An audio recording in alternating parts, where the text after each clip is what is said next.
NBA veteran Marcus Thompson had spent a decade perfecting the art of crushing young players' confidence, leaving countless rookies broken before their careers even began.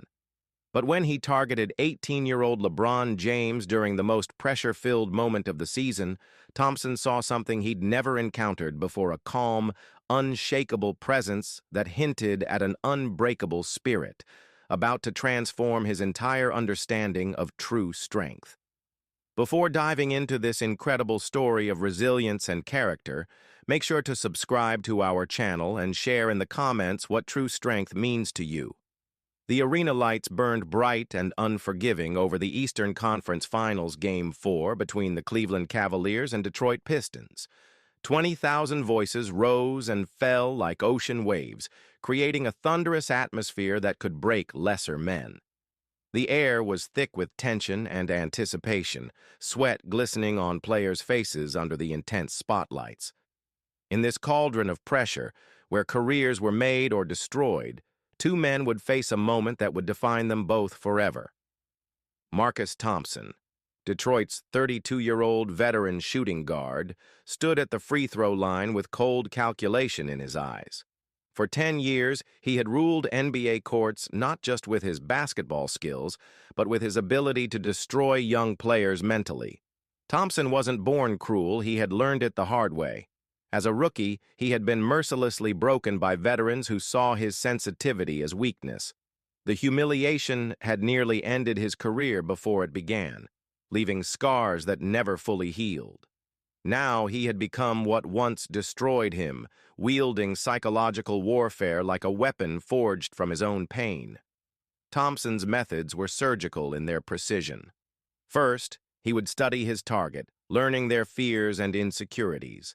Then came the systematic attacks, subtle at first, building to devastating crescendos that would shatter confidence like glass. Over the years, he had ended dozens of promising careers, sending talented young players back to obscurity with their dreams in ruins. To Thompson, this wasn't cruelty. It was natural selection in the NBA ecosystem. LeBron James, at just 18, represented everything Thompson despised about the new generation. The media had crowned him the chosen one before he'd played a single professional game. Magazine covers, commercial deals, endless hype, it all reminded Thompson of his own forgotten potential, buried under years of psychological trauma. Tonight, Thompson planned to expose this golden boy for what he believed him to be: another overhyped teenager who would crumble under real pressure. As the first quarter ended, LeBron had performed admirably: 12 points, 5 rebounds, 4 assists. But Thompson remained patient, watching, studying. He noticed how LeBron's jaw tightened slightly when criticized by referees, how his breathing changed during free throws. Every player had tells, weaknesses that could be exploited. Thompson was mapping LeBron's psychological landscape, preparing for war. During the second quarter, Thompson made his opening move. Sliding up to LeBron during a dead ball, his voice was barely above a whisper, intimate and venomous. "Hey, rookie, you know what I love about kids like you? You shine so bright at first, everyone thinks you're special. But pressure has a way of revealing who's real and who's just hype." LeBron turned to face Thompson, his expression unreadable. Internally, he was processing. "This is what Coach warned me about. Some players try to get in your head. Stay focused. Stay calm." Outwardly, he simply nodded and said, "We'll see," before jogging back to position. The response puzzled Thompson. Usually, rookies either fired back with bravado or showed visible signs of rattlement. LeBron had done neither. He seemed almost peaceful. This only intensified Thompson's determination. As the second quarter progressed, Thompson escalated his campaign. Every LeBron miss was met with theatrical head shakes. Every turnover prompted exaggerated smirks directed at the crowd. When LeBron successfully defended him, Thompson would loudly complain to referees about illegal contact. The psychological pressure was relentless, designed to make LeBron feel isolated and scrutinized. But LeBron's internal monologue remained steady. "He's trying to make me angry. Anger clouds judgment. Mom always said, 'Baby, they can't hurt you unless you let them.' I won't let him. By the third quarter, Thompson's frustration was mounting. Nothing was working.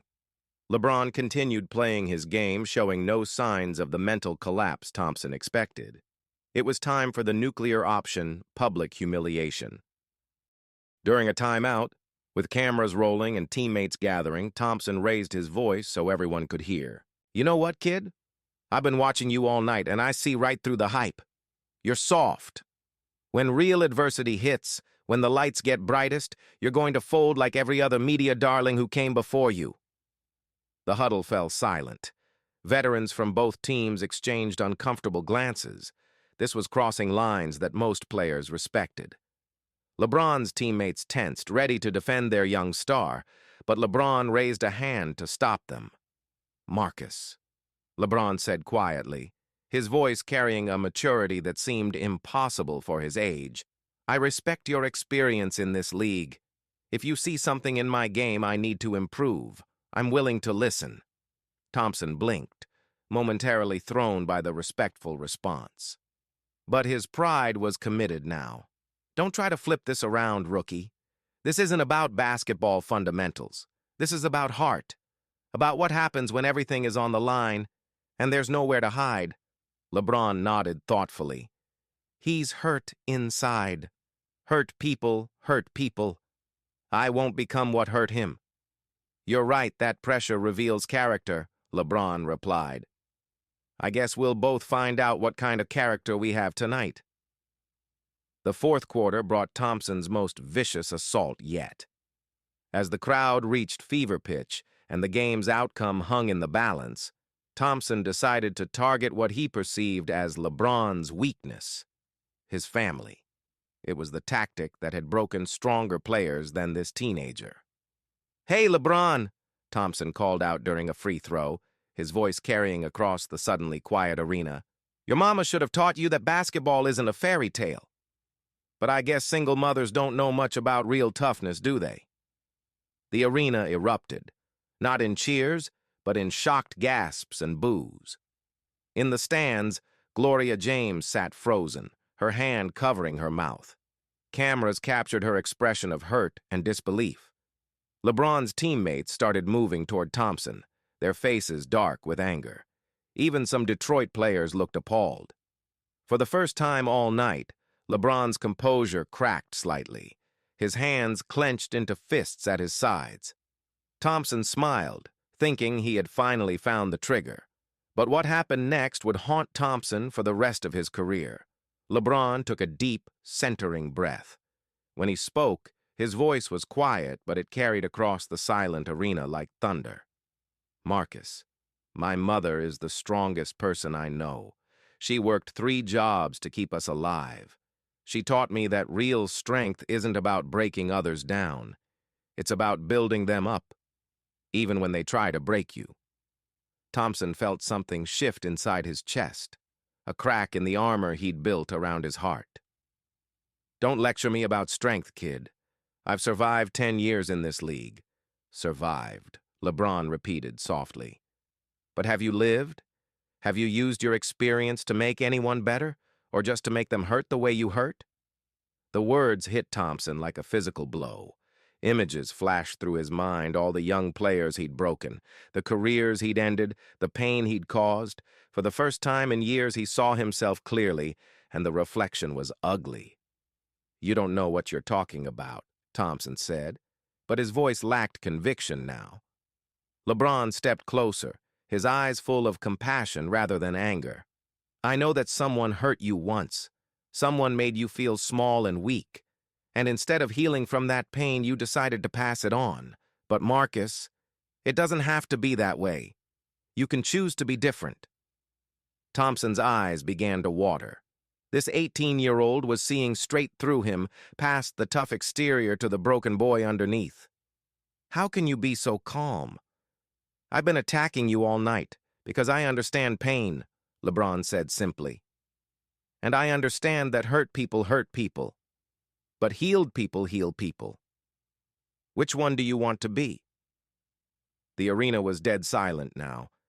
20,000 people witnessing something unprecedented. Thompson stood there, a decade of cruelty and pain visibly crumbling from his shoulders. When he finally spoke, his voice was barely a whisper. "I don't know how to be anything else." LeBron placed a gentle hand on Thompson's shoulder. "Yes, you do. You've survived 10 years in the hardest league in the world. That takes incredible strength. Now use that strength to lift people up instead of tearing them down." As the final minutes of the game played out, something remarkable happened. Thompson began encouraging younger players on both teams. When LeBron made a great play, Thompson was the first to acknowledge it. The transformation was visible to everyone in the arena. After the final buzzer, with Cleveland victorious, Thompson sought out LeBron in the tunnel. Tears streamed down his face as he spoke. "I've spent 10 years being the person who hurt me. Tonight, you showed me I could be someone else, someone better." LeBron embraced the veteran player. "We all have the power to choose who we become, Marcus. Tonight, you chose to be better." In the locker room, teammates couldn't stop talking about what they'd witnessed. "I've never seen anything like that," said Cleveland center David Mills. "That kid just changed a man's entire life with love instead of hate." Detroit captain Carlos Rivera was equally moved. "Marcus has been our team's enforcer for years. I watched him break down tonight and rebuild himself into something beautiful. That's not basketball, that's humanity at its finest." The media struggled to find words for what they'd witnessed. ESPN's veteran reporter James Mitchell called it the most profound moment of sportsmanship and character I've witnessed in 30 years of covering professional sports. In the days that followed, Thompson's transformation became the story of the season. He began mentoring young players instead of destroying them. He started a foundation for kids dealing with bullying and trauma.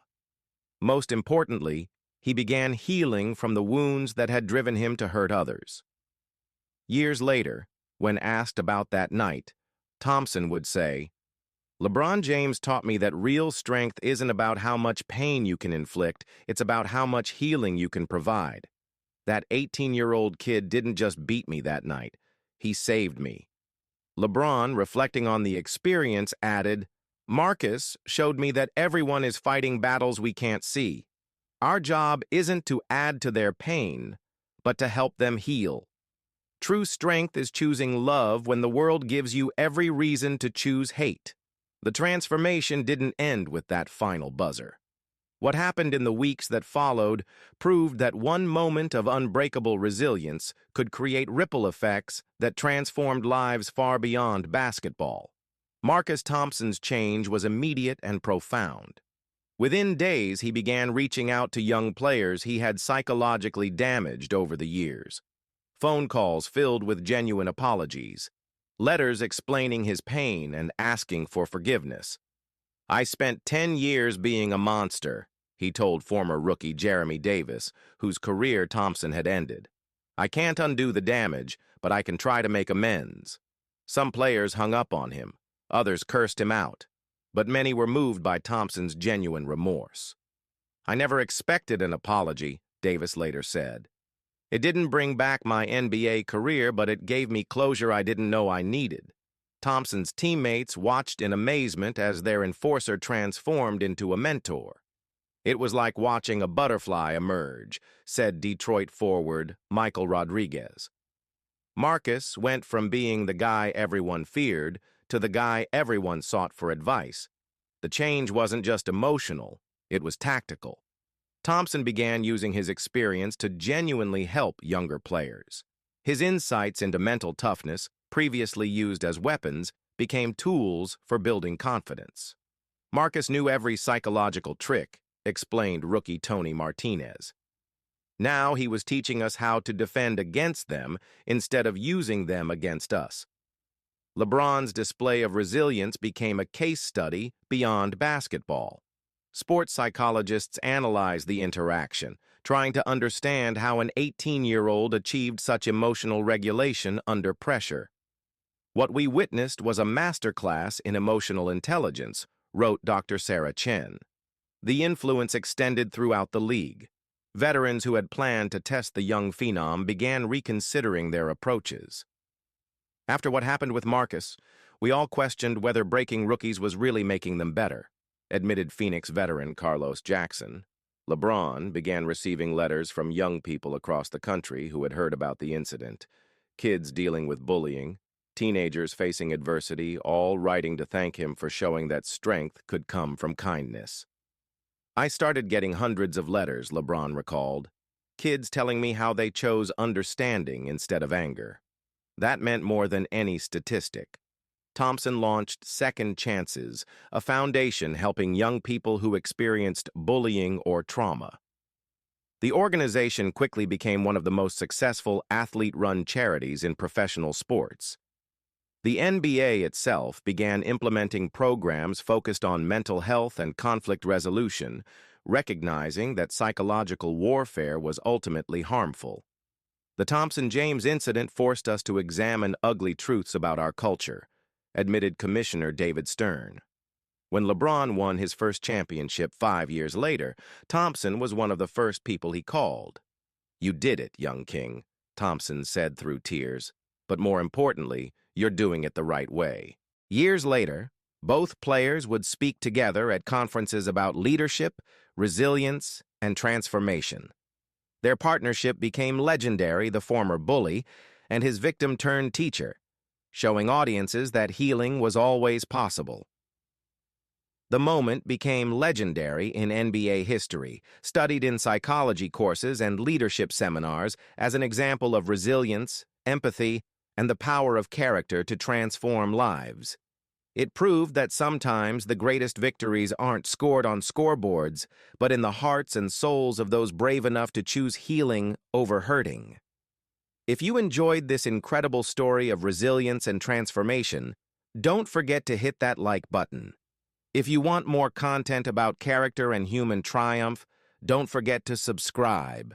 Share in the comments your own experiences with choosing strength over revenge.